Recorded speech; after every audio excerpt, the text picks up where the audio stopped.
Welcome back to Mindset. I'm your host, Craig Beckton Jr. Today we have a great guest from my hometown, Southeast San Diego, or as we like to call it, Southeast Dago.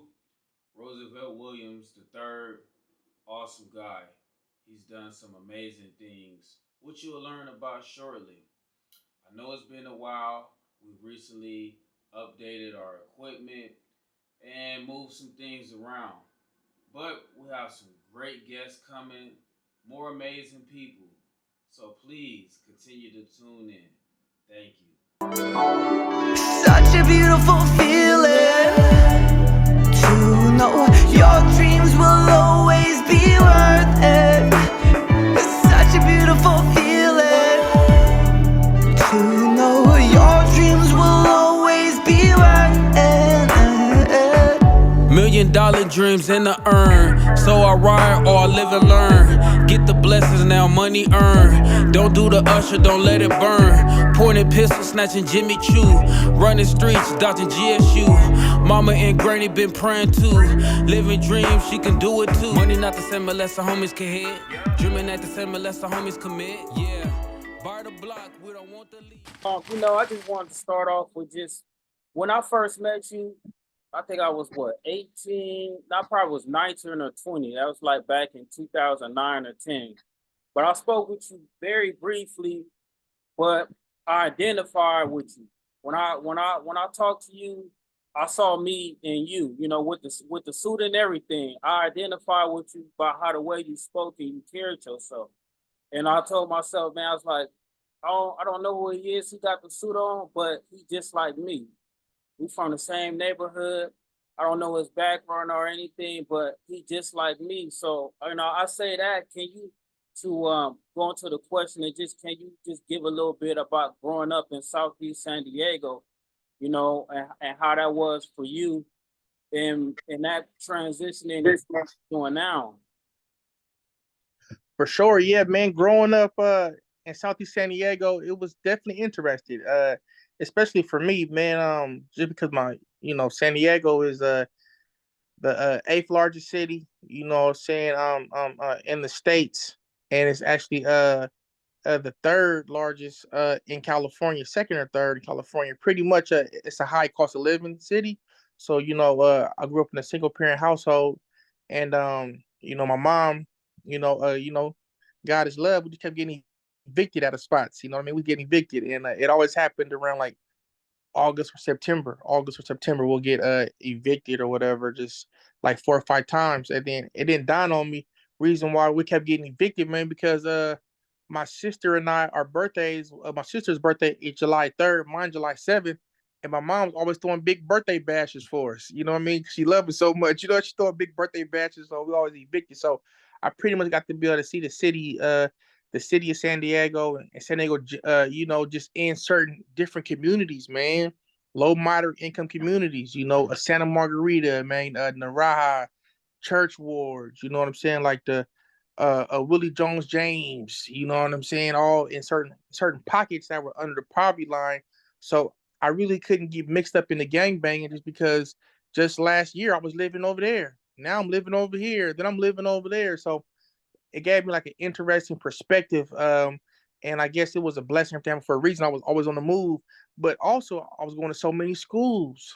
I'm going to Valencia Park. I'm going to, now I'm at Kennedy. I'm at O'Farrell. I'm at Morris. I'm at Lincoln. I'm at Patrick Henry. I'm at Mount McGill. It gave me a lot of perspectives to be able to, go into certain pockets that a lot of people were afraid to go. But not only as I was living in these pockets, I was able to thrive and network and build in these pockets. And then as I, matured and grew to be like in high school, whatever, then I started seeing all of the connections, playing sports, all the connections. So I became really well versed and diverse and kind of well rounded, to a certain point to a certain point, because it's interesting how one summer could change your life, and it's real interesting how 4 or 5 miles can really change your perspective. Like for example, you know um when I was younger, growing up in Paradise Hills, we was listening to Mac Dre real hard. We were listening to Mac Dre real hard, but look, it really didn't hit Southeast. It really didn't hit like Euclid and Federal, or really like hard to the town. Maybe like 3, 4, 6 months after like he was really hitting Yeah. hard.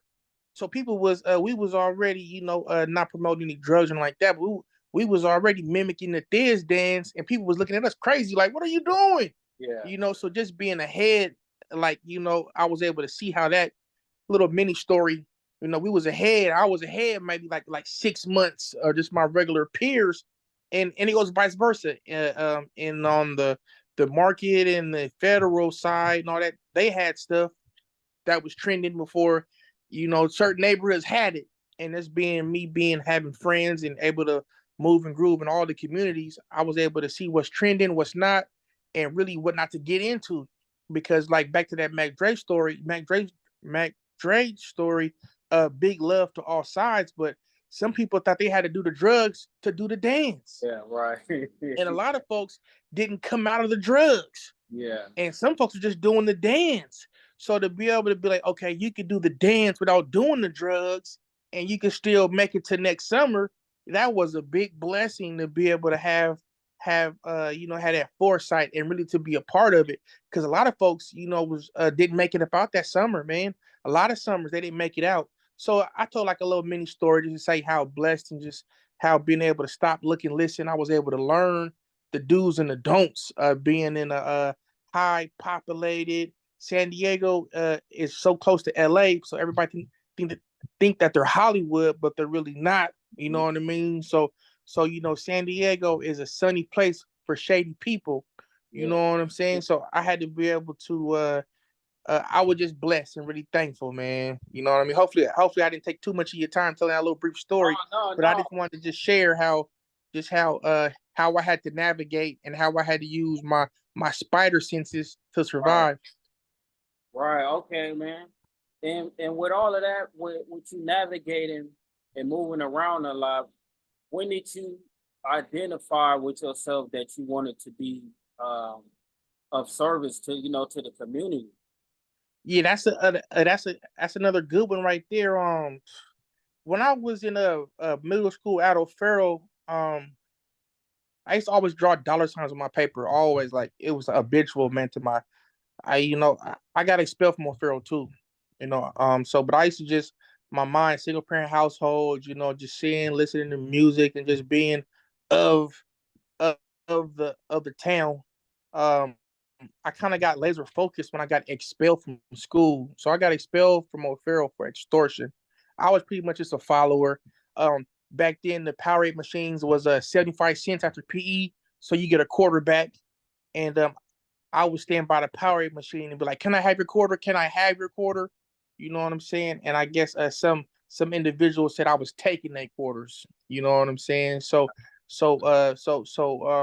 they rounded all of us up, and I got expelled from school for extortion. So then I had to go to a continuation school called Alba. And I never was like no gang member or nothing like that. I just happened to live in certain neighborhoods. But in this particular neighborhood on 33rd Street, the culture was a little bit more harsh. They were a little bit more tougher. They were a little bit more rougher. They was a little bit more hardcore to a certain degree. So at that time, I started playing chess. You know what I'm saying? I started playing chess, and then but how I started playing chess is I taught myself how to play by reading a book. So I learned with the pawns, man. I learned, the castle was the king's house. The horseman, those are his knights, and the bishops is one that's praying for the king and the queen. So once I read that book, his name was Mr. Stewart, I believe his name was Stewart, but he would take us to different albas, and we would play other continuation schools in chess. So then I was getting demolished and all that. So then it dawned on me, check this one out. In chess, you got to have a plan. And in life, it's best to have 100-year plan. Put your Scooby gear on, man, because it's about to get real deep. Okay. So I played chess, and I was losing a lot, really getting embarrassed, really. And I wanted to win. And I was like, in chess, you got to have a plan. You got to move, 3 steps, 4 steps. You might have heard that in front of people. So I was like, in life, how can I get ahead in life? I gotta have 100-year plan, at least 100 moves. I gotta be 100 moves ahead, like on this chessboard. So that's when I came up with having 100-year plan. Oh, I gotta have 100-year plan. So I'm at Alba with 100-year plan. Like, okay, how do I even move? In chess, I don't know if there's any listeners that play chess or if you play chess, but I'm saying like this. Mhm. In chess, everybody got a strategy. But Yeah. if you practice your strategy over and over again, a person that doesn't have a strategy will attempt to play you. And if you're already doing your strategy 100 times, you're more than likely to execute your plan, even if they throw you off. At least you have a strategy. So I applied that to life. This is what I taught myself while I was playing chess. I learned how to play chess. I read the book. So I said, if I have 100-year plan and if I'm consistent with my opening, with my middle game, and do my best to have a successful end game, I could be more successful because a lot of folks don't even come with a plan. So it evolved into doing life by design. Right. So it just didn't happen just one day I said I'm gonna wear a suit, or one day I'm gonna stand up when somebody calls me, or I'm gonna say my whole name when someone asks me. I said if I have 100-year plan and I start now and be consistent with it, who knows where it can lead to, because consistency is the key to the combination. So at Albert in the 8th grade, I just started being consistent, using my real name, being consistent. No matter what I did that I liked, I just said, you know what, I'm gonna rock with it. I'm gonna do life by design. I'm gonna do life on purpose instead of just letting life happen to me, Yeah. like making chess moves that I don't even know what the outcome is gonna be. At least I can go into life with a strategy. So, long story short, I came up with 100-year plan, and I said, let me be consistent with this plan. Let me just hold on to it. And at that time, my plan was to be the first black president before Barack Obama even existed. I said, I'm gonna be the first black president. And people laughed at me, but them hardcore people at that school left me alone. You know what I'm saying? When I said I'm gonna be the first black president, you know, uh, a lot of gang members, a lot of knuckleheads was like, okay, we ain't heard of that one before. Right. Let's give Yeah. them a pass. You know what I'm saying? Then I started shopping at the Goodwill. You know what I mean? To be consistent with the flyness, man. They used to make fun of me when I hit the block. I remember going on church board one time with a briefcase. And everybody like, you got a briefcase? What's in that briefcase? You like, you got $1 million in the briefcase, and it had like a little padlock on it, but it was something different. You know what I'm Yeah. saying? And if anybody out there that's listening, what I mean, that's on the come up, man, to be outstanding, you got to stand out. If it's, even if you got your tennis rackets or your lacrosse bag, or what I mean, just really just do you, but really be consistent at it. So that's what kind of led me to people kind of leaving me alone to a certain degree. You know what I'm saying? And yeah, it gave me time to just be creative and just be myself. So I'll say I kind of locked onto it in the 8th grade. Learning how to play chess, learning and wanted to survive, man. You know what I'm saying? I was and then one time too, not to go on a tour tangent. I remember crying one time because of listening to Tupac. You know what I mean? Because at a young age, you don't know if you're gonna live or die. Yeah. You don't know if you're gonna go to prison. You don't know what your life may be. But I remember listening to Tupac one time and just like kind of like not boo hooing, but like he was saying something like he had one of them songs. You know what I'm saying? Where I don't, not death on the corner, but it's just like, what am I gonna be? Is it the penitentiary or would I stay free? You know Yeah. what I'm saying? So yeah, just locking in the self. You know what I'm saying? And living on purpose. And yeah, and the younger the better. The younger you can find your purpose, Yeah. the better you could be when you consistent with your purpose. Because then you can stand on business. They Yeah. can say, you can say, I just didn't come up with that last night. I've been doing this now for about a year. I've been being consistent. You can't waver me. Because a lot of folks will come in with a plan on the chessboard, and if their plan is can outfox yours, or if they got a plan that's longer than your plan, they can outlive your plan, and before you know it, you'll be in their plan. And not trying to bring it to the 21st century, we're living in somebody else's plan already. Yeah, we are. We living in somebody else's We are. plan. So as a people, as a culture, we got to have our own plan, just to that's farther than their plan, or at least have a plan that's farther out. And especially if you listening to this, anybody if you have a plan that's so far out, even if you lose yourself, get a DUI, you know what I mean, or fall one time on your head, or suffer, you can get up, dust yourself off, and your plan is so far ahead, you could realign yourself. But if you don't have no plan and you easily influenced, you know what I mean, you just like a ship with no coordinates. Yeah. You know what I mean? So I would say, man, get some coordinates. Get a FAR plan. They call that a definite chief aim. Get a definite for sure chief executive aim. You know what I mean? And aim is so far out there, to be healthy, happy, and successful. You know what I'm saying? Longevity. So to bring it up in the context where I am today with learning how to do life by design, 100-year plan, and kind of where I am today as a real person, I have two heirs, and we don't call them kids no more. We call them heirs because they get an inheritance. I might not live to be 100 years. The 100-year plan wasn't for me to be 100 years old. The 100-year plan was meant for me to put a plan in place that'll live longer than I will. Right. That's why we call them heirs, because whatever I don't fulfill, I already got a plan in place for my son and for my daughter to fulfill. Right. So that's what the 100-year plan was all about. It wasn't just about me. It was just about the longevity. I may fall off, but my heir is gonna have a blueprint on how to go further. And I could just prove you on that right there. Is I'm Roosevelt Williams III. I have Roosevelt King Williams IV. You know what I'm saying? And my daughter is Alina Rose. So, I'm starting a rose garden. But I would just let you know where I got that from: doing life by design. That's the whole purpose. Do life by design. And for folks that want to know how to do life by design, is life is learn, implement, focus, and evaluate. Learn what you're doing, but implement it. If you're watching an interview now, or you may read a book later on, or get some good game, implement what you're learning and then focus on it. You know what I mean? And then sit back on Sunday and say, hey, was it an upper or a downer? Did it work for me or did it not work for me? That's doing life by design. So I know I went off on a tangent on that one, Nah, man. but that's how it is, man. I'm gonna share with you today.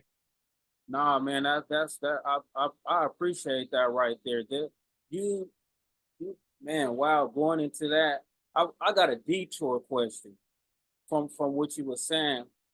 What is a good way to that we can take pieces of that message, mainly like that 100-year plan, and be able to connect that in a way to where we can teach our youth that it's the best way for them to be ahead is to start early. Because for me, I started late, but I didn't have nobody. I didn't have anybody telling me anything until one day I went to the Urban League, and I didn't even know the Urban League even existed until a friend told me. We was just going.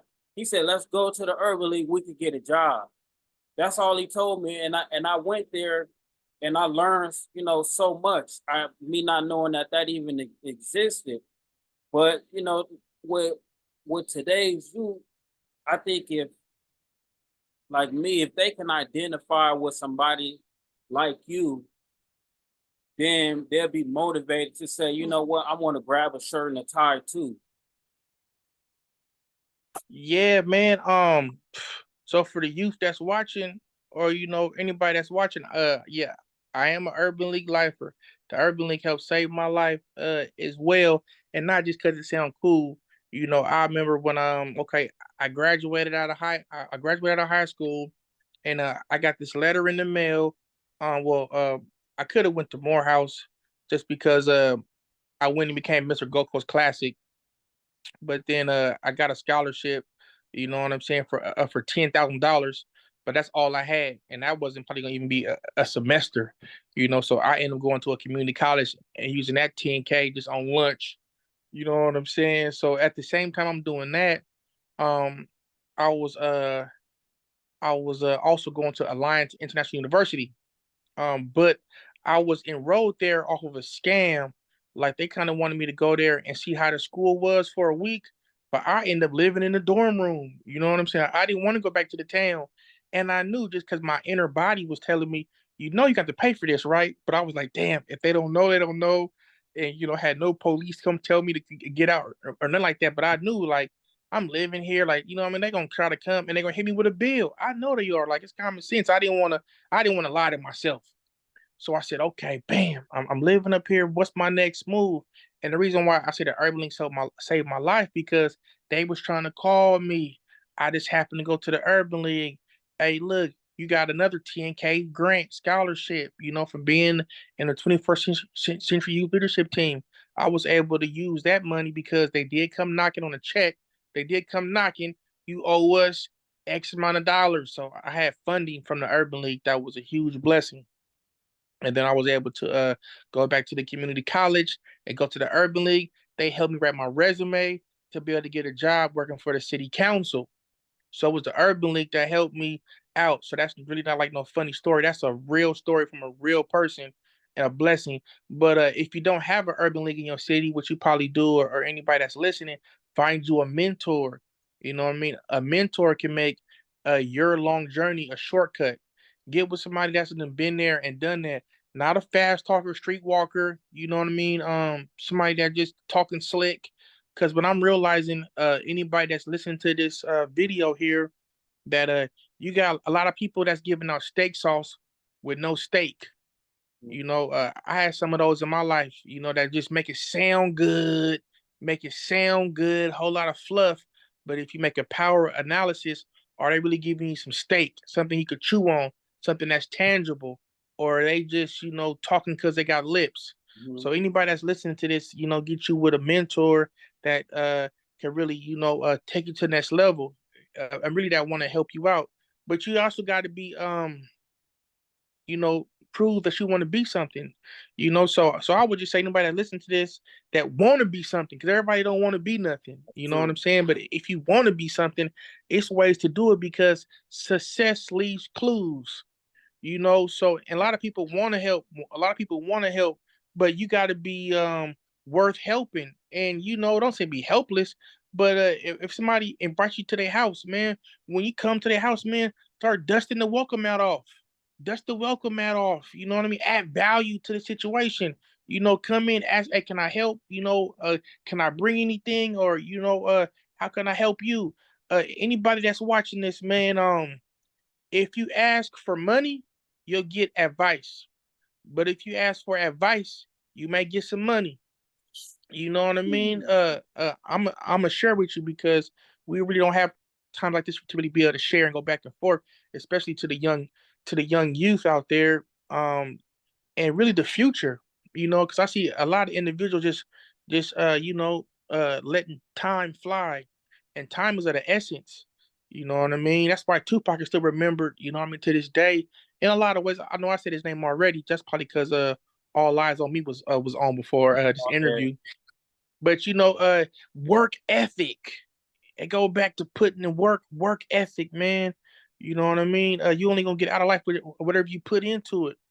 You know what I'm saying? And you speaking to you listening to somebody that you know what I mean. I can talk about accolades all day. We'll talk about accolades all day, but it's the work ethic. Don't fall in love with the results. You know, marry the process, because a lot of folks get discouraged if they don't get the results that they want. But if you marry the process, no matter what results out of it, you got a cold work ethic, you know, and your work ethic and work ethic. So what is work ethic? You know, work ethic is getting up, doing what need to be done without having to be told.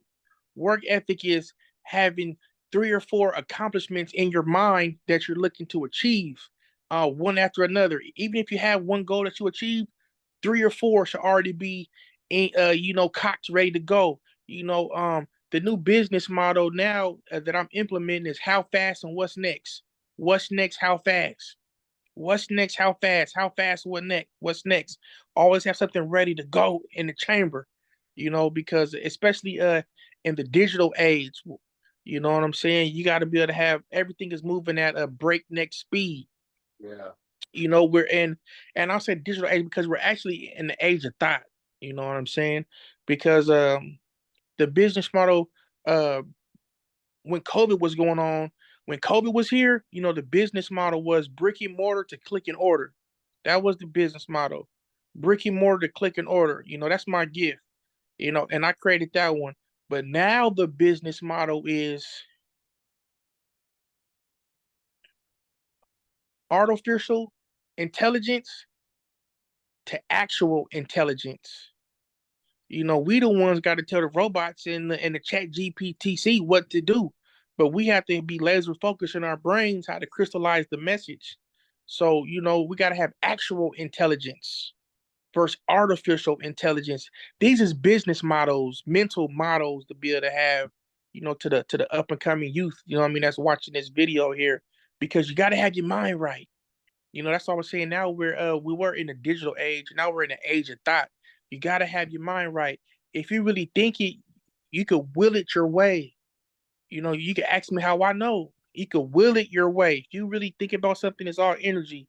You could think about something and be so passionate about it that your hair will rise up on your arms, and you'll get really that, you'll get fired up. Well, that energy that you're building in your mind and your body, that's really like the law of attraction. That's really energy right there. So it's speeding towards you. And if you have a plan and you can start doing things by design, like we spoke about earlier, you'll be able to identify your blessing when it's coming. And you can know how to, you know, uh get to your blessing faster.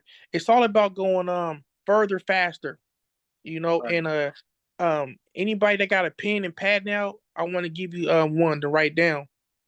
Because if you're like, okay, let me get a pen and pad now. He's sharing some stuff right now. I'm gonna share one with you. Pen and pad. Entrepreneurs succeed with the speed of their understanding. Entrepreneurs succeed at the speed of their understanding. So basically, the more you know, the farther you can go. Uh, the more you know, or the more knowledge you have, the faster you can go. Especially if you want to succeed. Now, I ain't saying you got to go and get a master's degree and you got to go to Harvard. I'm not talking about that knowledge. I'm talking about sense of self, knowledge, wisdom, and understanding. Because you want to go faster as an entrepreneur. You want to get your mama a house. You want to get a house. You want to have a car. You want to have assets. You want to help out other people. But the more knowledge you have, the more faster you can get to your goals and helping people, helping mama get a house, helping get your own house, having a full tank of gas. You know what I'm saying? Having $1,000 in your bank account, just 1,000. I didn't say, a million. I just say have 1,000 in your bank account. The more understanding you have, the faster you can achieve your goals. And how do you get understanding? You get understanding by listening and learning. But most importantly, you get understanding by spending time with yourself. Yeah. I'm gonna say that one again, you know what I mean? Because the only way you can get understanding is by spending time with yourself. That's how you buy the truth. You buy the truth by spending time with yourself. You don't, a lot of times you don't need a whole team to go with you. It's good to have a team, though. I'll get on that later. But a lot of times you have to go by yourself in a lot of cases. A lot of times you gotta know who you are. A lot of times you gotta know how many holes you have in your body. You know what I mean? Just ask yourself, how many holes do you have in your body? We'll get to that one in a minute, though. But you really got to spend time with yourself to know what your destiny, what your mission is. What did your mother tell you that inspired you at a young age? Did your father tell you, or what mentor share some game with you? Who to be able to reflect, because a lot of times we're living in such of a fast, and this is for the younger generation. We're living in so much of a fast Instagram microwave time right now, to really have time to sit and be still and reflect. That's how you harness your power. Yep. Sometimes you got to just step outside the world for a minute and just recharge. Think about what happened yesterday. What did that girl tell you? What did that guy tell you? What did you do yesterday? What are you working on? How do you see your future self? You know what I'm saying? Where do you want to be at? A lot of times you got to sit still, be by yourself, and put it together. And I'm telling you what I know, not what I heard. Yeah. You know what, man? I can definitely agree with you. And attest to that because my whole brand right now, Act Loud, it started when I was homeless.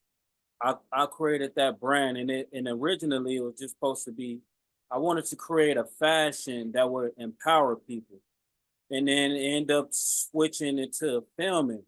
Me and two other homeless people helped me. They helped me create my motion logo.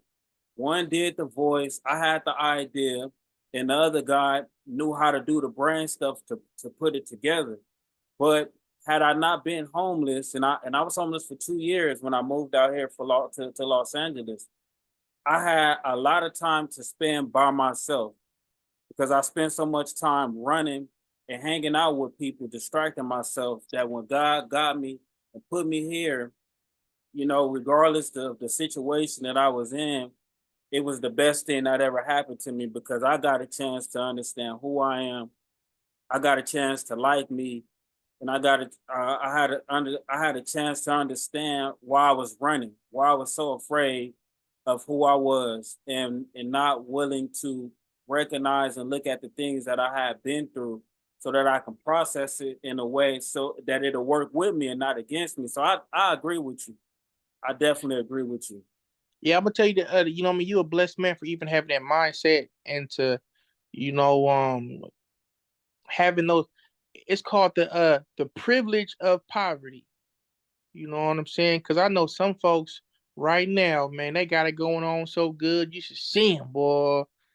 But if they lose $1,000, boy, they wouldn't know how to go to 7-Eleven and buy Right. a bag of chips and some jalapenos, Right. and get the free jalapeno. I wouldn't they wouldn't know how to they don't have no survival tactics. Right. They've been house cats their whole life, so they wouldn't know how to be no alley cat. Right. They They wouldn't know. So to be a I sort of had that privilege of poverty in a sense where you're gonna be all right because you know how to survive. Yeah. When the bottom hit, okay, and keep staying encouraged because as you go up the ladder, up the escalator, you'll see a lot of folks been handed and gifted stuff, and they don't even know how to use it, how what it is, the value. You know what I'm saying? When a person that's been on the bottom, they can value. You know what I'm saying? A Slim Jim. What? You know what I mean? They can value one bottle of water. Yeah. You know what I'm saying? It's value, but we're living in a society, like I said, everything is handy, give, it's moving so fast. A lot of folks don't even know how to process it.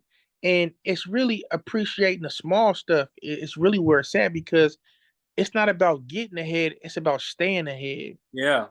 Yeah. Indeed it You know is. what I'm saying? Yeah. So yep. So yep, let's do it. Yeah, man.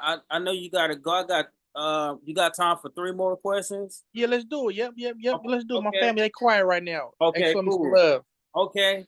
Um I really appreciate the you know what I mean, the man, recognition too, man. You know what I'm saying? When I say I woke up and it really I felt it because just real quick on a tangent, with all that energy, 100-year plan, doing life by design, that I created an attraction. You know what I mean? So I attract, certain things. But to get something that's genuine, you know what I'm saying? I felt that one, and it was like plugging myself up to the socket. You know what I mean? Getting yeah, recharged because I remember when we had our little sidebar and really just how the Urban League helped save my life, and so to be able to, you know what I'm saying? It really it's been big to me. I'm gonna be good, great, and genuine with you, man. When I get awards and stuff, people gonna be mad to hear it. I put them on the ground. That's my wife. I get a award. I didn't got lifetime achievements awards. I come home, I put it on the floor just because like how my mind is, how my 100-year plan is. This is nothing to me. As in, I gotta stay on empty. I gotta stay focused. I can't go Google Gaga, touchdown dance. We made it because we're not there at all. So right. I put them on the floor. This one right here, this one has been on my counter in my kitchen. You know what I mean? Since I got it, pretty much is, I appreciate it. It ain't hit the floor. You know Yeah. what I mean? It's something I'm looking at. I'm talking. I was excited for this opportunity. You know what I mean? It's there, and then from there, I got a special place for it. You know what I mean? So this one is very special to me. I just want to just share that Yeah, with you. thank you, man. That mean a lot to me. You know, like I said, my original brand came out of a 2000 Dodge Durango of Act Loud, and Mm, me mm. staying on course. You know, and I ain't gonna lie, it was hard, man. I had some very hard days to where I just like I didn't never think I was gonna make my way out, but I felt like I felt in my heart that what God had gave me that I really needed to use that to fuel me to keep going. And then that eventually turned into it just came to me like I'm just like our ancestors and God is so good. They just came to me like a late night. I woke up and I was just like Act Loud Awards. I'm just like, wow, that's how I can be because I do everything so that I can be of service. If I get rich, that's cool. It's not for me to be rich, but it's for me to give back to the people that was just like me, the people with ideas that don't have the outlet or enough money to go and do it. So the Act Loud Award came to me, and I was like, that's how I could do my part in the community. I can go and I can recognize and acknowledge the people that have done the work, you know, my own Grammys, you know, because people like you know, y'all are you a celebrity to me. You are a community celebrity. And that means that somebody that can be reached, somebody that I can just have a conversation with just to get just to say, hey, you know, Roosevelt, Mr. Roosevelt, I see what you're doing, man. What keep you going? Our children can't go and they can't talk to LeBron James. You know what I'm saying? Right, right, They right. can't beat them. They can't reach the rappers, but they can reach our community heroes, our community superstars, you know, our celebrities. Yeah. And look though, I don't mean to stop you, but I have to say, like you said it earlier when we first got on the call, man. When I see you, I see myself. When you see me, you see yourself. And I'm not too far off, as in I appreciate, you know what I mean, that as well, what you said, but yeah, man, just being a real person because I see it in you as in the greatness that's about to embark on your life just because you have a testimony. A lot of folks don't, they just have a story. They don't have the glory. As in to say, look, I didn't did the that. You had a Dodge Durango. I had a Jeep Cherokee. Yeah. Okay. Okay, and that was showers at the beach, and then I'm gonna sleep in my Jeep Cherokee. You know what I'm saying? So it's just using that pain to make a pathway. So I would just share with you, you need to start getting on if you don't already. I'm not knocking you, but I'm saying you need to get on more stages and amplify your voice because you're already so great because when you get on stage, you're not gonna pump yourself up like a lot of these folks do. You're gonna pump the crowd up Yeah. because when you share your story, you're gonna it just how you are just from what I experienced, you're going to deflate yourself and pump the crowd up because when you share your failures and your shortcomings, you become relatable Right. because a lot of folks don't even know how to articulate that and express that pain and that feeling, and then they often left field because they don't know how to express themselves for somebody to convey their message or how they don't know how to say, "Hey, I went through some hard times," or but look at us now. Right. And then two, though, the key to the combination, the formula that you already have is live to give. Yeah. Just the fact that you want to bless somebody, they gonna say, "Who, me?" Like, "Oh, what?" And that's the acknowledgement piece right there. A lot of folks want to be self-serving and want to be hoarders. Right. You Oh know yeah. what I mean? So just a simple fact to hear, I'm gonna bless you one time. Don't even worry about it. That's a genuine trait. A lot of folks, you know what I mean, it went over their head, you know what I mean, like a shower faucet. A lot of folks didn't get that blessing. They want to hoard it and but it won't last long. But Right. I just had to share that with you, man. Yeah, if I could do anything to help you get on stages to be able, you ain't gotta hit them with the doom and gloom, but it's just a spirit. Like, hey, yeah, I live to give. I wasn't always as polished. I didn't always have my stuff together, but I'm here with you and having the same breath of air and having a moment. You know what I mean? That right there is beautiful. Testimony. Yeah, I would love to. I learned that as human beings, one of our biggest powers, superpowers that we don't always use is just being vulnerable. Not There you being go. vulnerable in a way that somebody's gonna take advantage of you, but being just open about what you've been through. You don't have to be scared about somebody's opinion or what they got to say about what you've been through.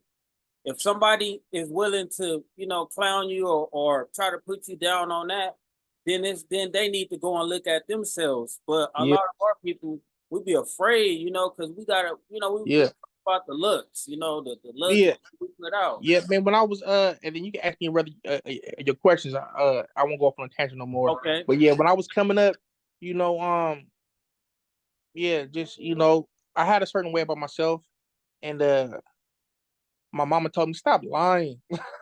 My mama told me stop lying, man. Tell the truth. You know what I mean? Tell the truth. Tell him you ran for Mr. Black San Diego, 3 times, and he got runner up twice. You know what I mean? Stop telling everybody you got a 4.0, you know what I mean? And you got a 1.3. Yeah, You know what I mean? Stop telling everybody you got a pool in your backyard. Stop yeah, lying. You know what I mean? So you know what I mean? So just being authentic, you know what I yeah, mean?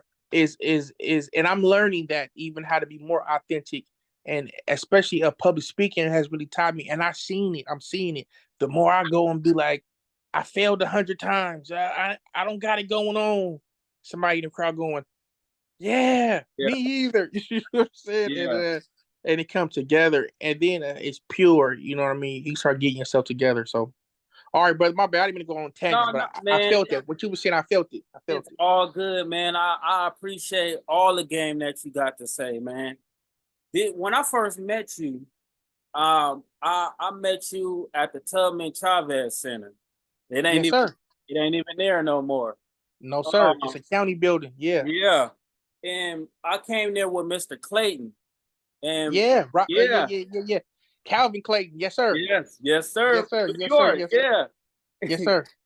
I met you, and I talked a little bit with you, and then I met Mr. Tony Young, and Yeah. I had seen him on the news, and I saw him in newspapers, but at that time, I didn't know who he was. I didn't even know his role until when we had left. And Mr. Clayton told me, he asked me, he said, "You know who you just talked and shook hands with?" I said, "No, yeah, that's a District 4 councilman."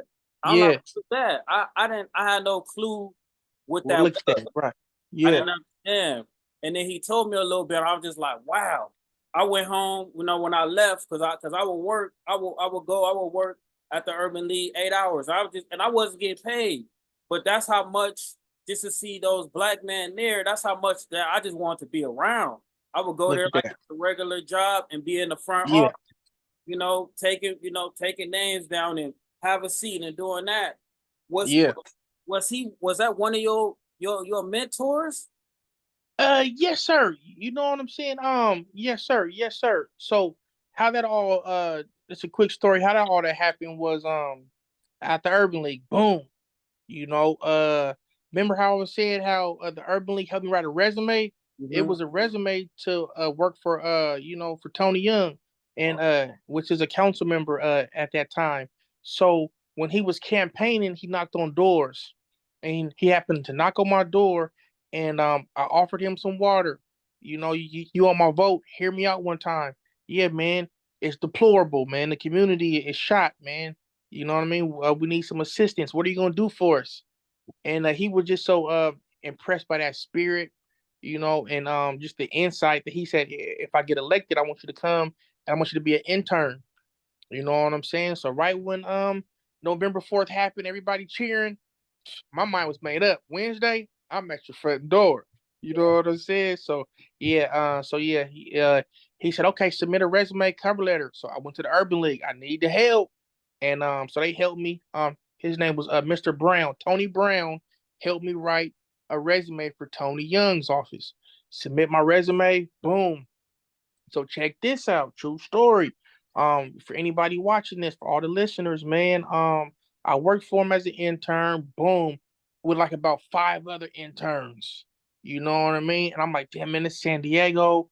You know what I'm saying? Honey, your plan. I know I don't have a whole lot of opportunities. You know what I'm saying? I know I didn't go to college. You know what I'm saying? I know I'm out here fast talking. You know what I'm saying? I know I'm out here, you know what I mean? Smoking weed, nobody know it. I know I'm out here on my last leg. You know what I'm saying? I know, how can I get ahead? You know what I'm saying? And you know what I mean? So boom, you know what I'm saying? Goodwill, boom, being consistent, boom, showing up before all the other interns, boom, keeping my mouth shut, out the way, boom. What can I do to help? I'm not talking a whole lot. I'm what is it? I'm acting loud on my Yeah, yeah, mama. yeah, I'm yeah. acting loud. I'm acting loud. I'm acting loud, not talking loud. It's a big difference. Yeah. I'm acting. His wife get on stage. I go to the stairs. I'm walking her down, with Okay. the arm. Whatever I need to do to outlast these other interns. So boom, I outworked all the interns, and then they had another set that I had to outwork. But anyways, I end up staying through his whole tenure, his whole when he was in office, 8 years. I was his number one staffer. You know what I'm saying? And I worked myself up from being intern to a council representative. And I'm blessed to say now, you know what I mean. September 15th, I'll have 20 years with the city of San Diego as in working. Wow. You know what I mean? So I just share to all the listeners that what I'm sharing with you is not what I heard or what I seen, what I've done because yeah, I was an intern and worked my way up. Then when he left, I had to figure out some more stuff. You know what I mean? Because the city council is different from working actually with the city.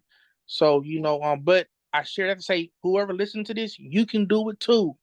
You know what I'm saying? I don't smoke weed like that no more. You know what I'm saying? I haven't done it in a while, which I'm not knocking it. It's just the level of growth and development because it's other goals that I wanted to achieve and I wanted to achieve them. I didn't want to say can't because.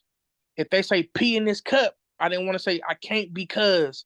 If they say show up here at 6 o'clock in the morning, the news, I can't because I was drinking last night. Can't because I want you to speak here. Can't because. So as I grew with growth and elevation, I had to leave people, friends, females, habits. I had to leave stuff behind to get what I wanted.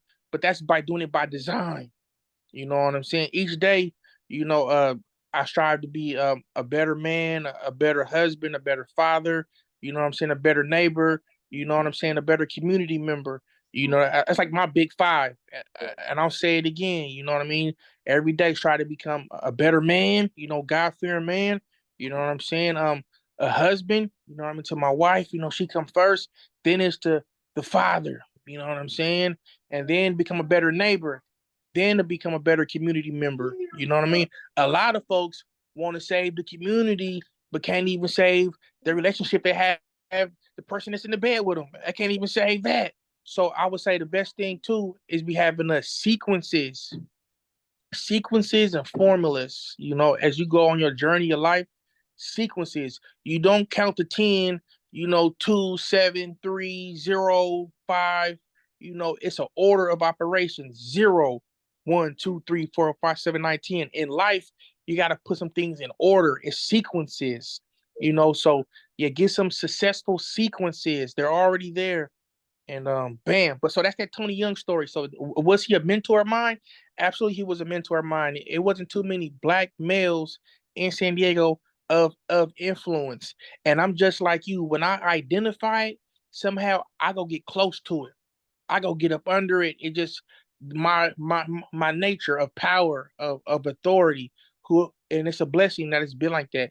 It's been numerous people of influence of power of color, and now as I grow, they sometimes they're not even black. But if I see a person that's an authority figure, I go listen and I go learn and I go act loud. Yeah. You know what I'm Exactly. saying? I go act loud. What? I go Dusha. What? If I see you lacking, your windshields are dirty, and we at a car, and we at the gas station, I clean your windows off. You know what I'm saying? And we go in the store, and it's a grocery store like that, and I might be doing well. I got extra $10. Let me buy that for you. You know what I mean? Let me put that work in because it's paying it forward. You know what I'm saying? And it's planting seeds in fertile soil. You know what I mean? Ooh, Some yeah, folks, you know what I'm saying? They plant seeds in the desert and they put their blessings in people that might not multiply. But if you see a person of influence, male, female, anybody, white, black, or whatever, and they have substance, you want to sow a seed inside them. yeah, You know what I mean? Just how you doing with me right now. You know what I mean? You had to bless me with this. It touched me so much. I'm thankful for the opportunity, and I'm giving you sequences and formulas that some folks pay me $3,000 to get. yeah, Five, they pay me to get some of these jewels and gems and sequences. But how the seed that you sowed in me, I have it's just the law of universe. yeah, You know what I'm saying? I gotta pay it forward. I gotta pay it back. So it's an honor, man. yeah. We definitely appreciate the game. Let me just grab my charger right quick. I'll be right back. Yep, yep, yep. All good. All good. And for those that's listening, man, and tuned in, I ain't gonna let it go. You know what I'm saying? You want to be laser focused on your task. You want to be laser focused, man. You know what I'm saying? Because a lot of folks is light bulbs. So you got to go from light bulbs to a laser. And you want to focus, man. Focus on one course until successful. You know what I mean? And when you focus on your task, and your task, I'm just talking to the folks, you know what I mean? I may be No, listening. I go didn't want ahead, them to, you man. know what I mean? You getting up moving. But, your task, focus on your talents, your abilities, your skills, and your knowledge. Because I was just sharing when you was gone, man. We got to go from light bulbs to lasers. And we Ooh, got to have laser focus on and we got to have laser focus on our task. And focus is an acronym. Focus on one course until successful. A lot of folks want to spin 10 plates all at one time. Nah, man, you got to just focus on spinning one plate. You get that one plate spinning, then you go two plates. You know what I mean? You know what I mean? And then you keep them going. So you got to focus on one course until successful, but focus on your task, your talents, your abilities, your skills, and your knowledge. yeah. I agree with that one. That's why I'm right here talking to you right now because I was focused even when I couldn't see, even when it was like clouded and I didn't know what was going to be on the other side. I just found a way to stay focused because I really believed in what I had received. I really believed in my ideas and dreams. I Yes, want sir. was the internship that you got, was that part of the presidential classroom intern? Oh. No, so look, I got about another good hot 10 in me. So Okay, I'll do 5 and 5. So okay. presidential classroom. So that was also how I out survived all the other interns in Tony Young's office. I kept applying myself. So when I was with Tony Young's office, I knew I had to outshine these other interns. I had to outwork them. So I would outwork them in the office, but I seen that if I was community oriented or if I was politically oriented, that gave me value. So while I was in Tony Young's office, I applied for a program called Presidential Classroom when I went to Washington, D.C., and I got to intern on Capitol Hill. I got to go to U.S. Treasury. I got to go to with the Octagon, the Pentagon, so I had to outthink everybody that was around me. So I wanted to add value to myself. So I applied for the program while I was interning, and it worked out very well. Those chess moves, like I was saying ahead, like when you already have a goal, have three more ready to go that you already looking to ascertain. Because believe me, they own you, so you got to already have 3 or 4 things in the chamber. So I was working for the city council as an intern. I applied for that position and got selected. And it was a beautiful experience. They had us wearing suits and jackets in the summertime, like 110 degrees outside. That kind of also helped my professionalism and just my political acumen. Watching people of influence, go being up under their wings. So that was a great experience. We got to live on Georgetown University campus. I got to experience some life changing experiences, and I got that knowledge and came back to the city. And when I got back to San Diego interning, they offered me a full-time position because they see my value. When I left, they was like, "Oh, it ain't the same. Nobody's acting loud. Everybody's talking loud. Where's the act? Where's the door?" You know what I mean? So it just happened to be like that. You know what I'm saying? And yeah, we as a culture, you know what I mean, as young adults, we got to go from think tanks to do tanks. Yeah, I agree. I definitely agree. With your background in these and working with Tony Young, Mr. Tony Young, and being part of the presidential classroom, how did that help you? Because I read in the article that you have written some policies. Can you tell us Oh what yeah, that? yep. So I was on a team, you know what I mean, that wrote policy. So okay, bam, I get back from DC, you know what I mean. Now I'm not an intern no more. Now they said, man, we gonna make you an employee. So hey, I'm an employee now, you know. So it was like, what can I do next? How can I not just get ahead? How can I stay ahead? So anybody got a pen and paper, I'm gonna give it to you, man. You identify a problem, you provide a solution, and you can make a profit. So I identified how there was a lot of predatory lending in the low moderate income community. For example, check and cashing places, liquor stores having high interest rates. Do you know in certain communities that are um, underserved, ATM fees are higher? But if you go to certain communities, man, they only paying 25 cents for an ATM fee, or maybe a nickel for a credit card transaction, at the counter. But in communities that are under the poverty line, they charging $3.50 just to use your bank card. You know, when you go to swipe your card at the 7-Eleven or the liquor stores, sometimes they charging $2 just for a swipe. So that's called predatory lending. So I said, let's draft an ordinance to stop redlining and predatory lending. Let's hold these banks accountable for how they're serving our community. Make them put a grade in their window so when average Joes like myself walk into an establishment, they can see how they are faring. Are they A or are they F? Are they taking advantage of us or are they fair and balanced? So I was on a team that helped draft that.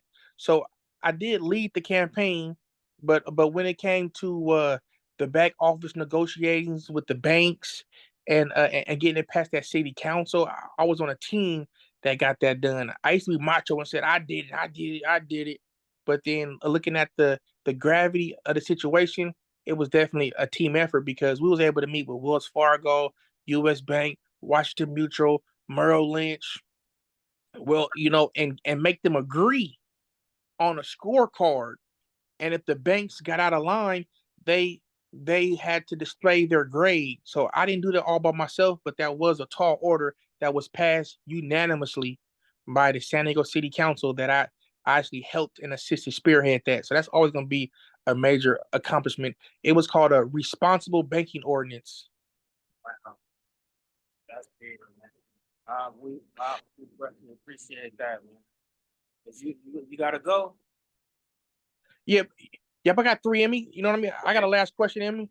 okay, I got one more, man. Just can you tell us about Young Black in Business and tell us about what you got going on, but also can you also touch on some of the barriers and challenges that you had to go through with creating this platform? Because a lot of times, we see things, but then we don't know the backstory of the ups and downs of what it is to create something. Yeah. Back to the sequences, man. I started young black in the business, as in like not just getting ahead, staying ahead. Even though I had the city career and other things going on for me, how can I stay ahead? How can I carve a lane out my own lane? So I started a company that helps underserved emerging entrepreneurs with business infrastructure. How to get on TV, how to meet more people, how to make more money, and that's been a blessing all in itself because now, man, they recognize us as a chamber of commerce. Man, I still can't, it's I'm overwhelmed with that one, man, to be considered with certain chambers of commerce and really just helping people get money, help people buy houses, helping people get to the next level. It's just mind blown because just how you was in that Durango, um, I formed Young Black in the business when I was selling Obama phones. It was a time, yeah, that I had to make a shift and like I didn't have my life together, and I was busted, dusted. You know what I'm saying? And yeah, I was selling Obama phones, man. And I looked in the mirror and I was like, man, what's the biggest problem? And I looked at myself and I said, young black in the business, man, I'm the biggest problem. You know what I'm saying? And I'm the biggest solution at that.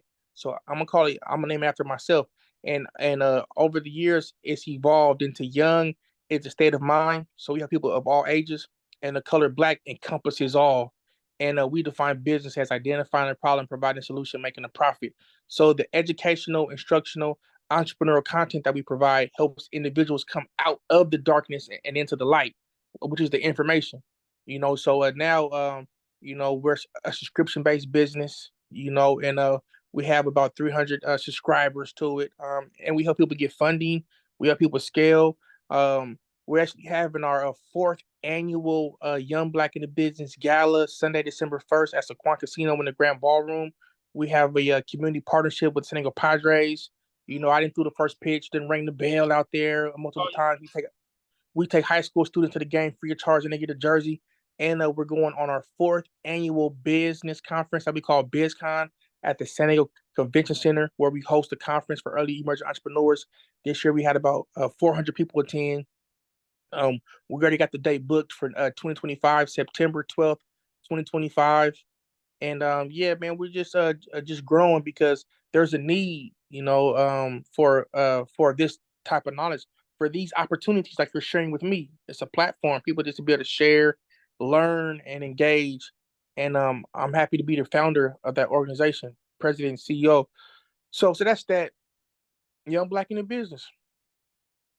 Thank you, man. Well, Roosevelt, I appreciate you donating your time. I appreciate the game, and I appreciate you, talking to the people and giving them some game, man. Anything else, you'd like to just share, real quick? Yeah, man, I would just say, anytime, man. Anytime, if I could be in assistance, and man, thank you for me sowing the seed. You know what I'm saying, myself, man. I'm definitely gonna honor. You know what I'm saying, and act loud. You know what I'm saying. That's beautiful. I'm happy to see you on your journey as well, and you definitely got the winning spirit and the formula, man, to be able to share with others. Because yeah, you know what I mean. That's a blessing. But yeah, I'm not just a black man. I'm your brother. You Yeah. know what I'm saying? So, we on the same team. And I want to thank you for all that you're doing, brother. Yeah, well, I appreciate it, man. I definitely appreciate it. Yep. All right, man. Well, take care, my brother. I'll be in touch. I'll definitely be in touch.